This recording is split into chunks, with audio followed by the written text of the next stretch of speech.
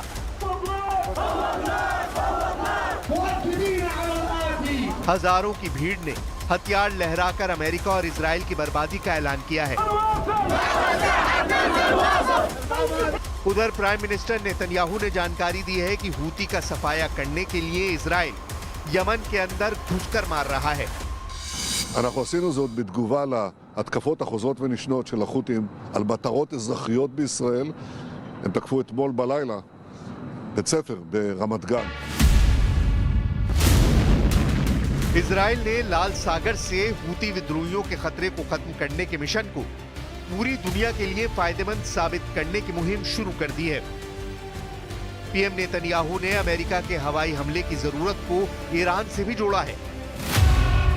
Netanyahu ने ऐलान किया है कि हमास, हिजबुल्लाह और असद की बर्बादी के बाद अब हूती का खात्मा कर इजराइल पूरे क्षेत्र में ईरान का वर्चस्व मिटा देगा। משטר אסד בסוריה, החות'ים הם כמעט הזרוע האחרונה שנשאר לציר הרשע של איראן. הם לומדים והם ילמדו בדרך הקשה שמי שפוגע בישראל משלם על כך מחיר כבד מאוד. हालांकि हूती विद्रोहियों से युद्ध इतना आसान नहीं। अमेरिका जैसी महाशक्ति को हूती विद्रोहियों ने चकमा दे दिया है।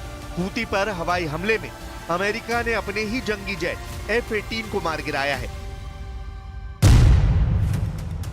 असल में हूती पर हमले के दौरान USS Harry S Truman carrier strike group के साथ guided missile cruiser USS Gettysburg भी लाल सागर में मौजूद था। F-18 जेट ने ट्रूमन के डेक से उड़ान भरी, जिसे हूती फाइटर्स की जंगी जेट समझकर गाइडेड मिसाइल क्रूजर ने हवा में उड़ा दिया। F-18 पर जब मिसाइल हमला हुआ तो उसके दोनों फाइटर पायलट की जान पर बनाई। हालांकि दोनों पायलट जख्मी होने के बाद भी जिंदा बच निकले। सेल्फ अटैक में तबाह किए गए फाइटर जेट के बारे में US सेंट्रल कमांड ने बताया कि जेट ने वर्जीनिया के नेवल एयर स्टेशन ओसेना से स्ट्राइक फाइटर स्क्वाड्रन 11 को ज्वाइन किया था। लेकिन लाल सागर में F-18 का हूतियों के खिलाफ यह हमला आखिरी साबित हुआ। हूती जैसा ही जोरदार हमला इजराइल ने हिजबुल्लाह पर फिर से शुरू कर दिया है। लेबनान फ्रंट पर नेतन्याहू आर्मी ने हिजबुल्लाह के एंटी टैंक मिसाइल कमांडर का सफाया कर दिया है। इजराइल ने लेबनान में 100 से ज्यादा हवाई हमले कर हिजबुल्लाह के अड्डे बर्बाद किए हैं। हिजबुल्लाह के हथियार गोदाम को खत्म करने में इजराइल को कामयाबी मिली है। शनिवार को की गई स्ट्राइक में फाइटर ग्रुप के रॉकेट लॉन्चर, कमांड सेंटर को तबाह कर डाला गया है। हिजबुल्लाह पर इजराइल सीरिया से भी भीषण बमबारी जारी रखे हुए है। सीरिया की सरकारी समाचार एजेंसी साना की रिपोर्ट के मुताबिक इजराइल के हमले के बाद हिजबुल्लाह का ईरान से जमीनी कनेक्शन पूरी तरह से कट चुका है।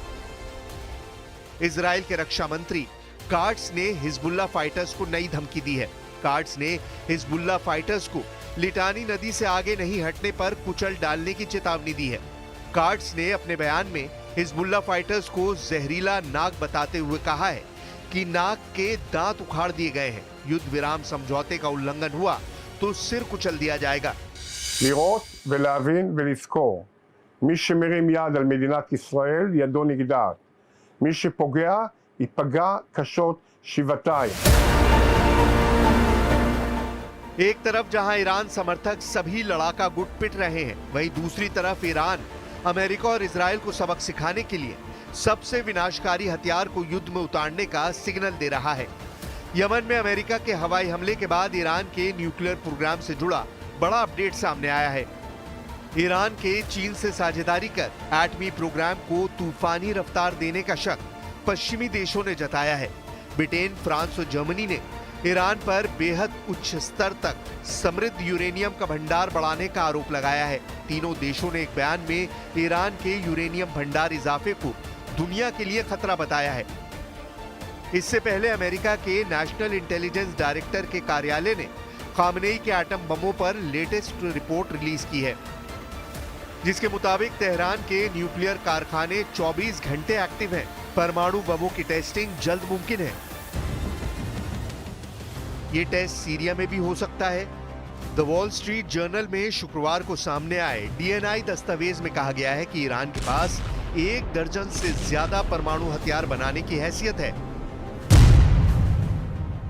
DNI ने ईरान के परमाणु प्रोग्राम रिपोर्ट में मई से सितंबर तक का पूरा ब्यौरा छापा है, जिसमें बताया गया है कि ईरान के पास कई भूमिगत सुविधाओं पर हथियार ग्रेड यूरेनियम उत्पादन का बुनियादी ढांचा है। ये इंफ्रास्ट्रक्चर ईरान के परमाणु हथियार बना लेने की गारंटी दे रहा है। अमेरिका ने भी दावा किया है कि ईरान ने 20% और 60% समृद्ध यूरेनियम भंडार में जबरदस्त इजाफा किया है। ये स्तर नागरिक ऊर्जा कार्यक्रम की जरूरत से कहीं ज्यादा है। यही नहीं, ईरान ने एटमी हथियारों के लिए इस्तेमाल होने वाली बैलिस्टिक मिसाइलों का प्रोडक्शन भी बढ़ा दिया है।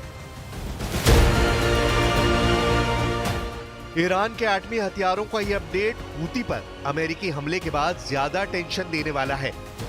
ईरान बार बार अमेरिका को एटमी हथियारों से दहलाने की धमकी देता रहा है। ईरान ने इजराइल से युद्ध में अपने सभी लड़ाकों को आजमाकर देख भी लिया है, जिसमें सिर्फ हूती फाइटर्स ही अब ऐसे हैं जिनके दम से ईरान युद्ध में टिका हुआ है।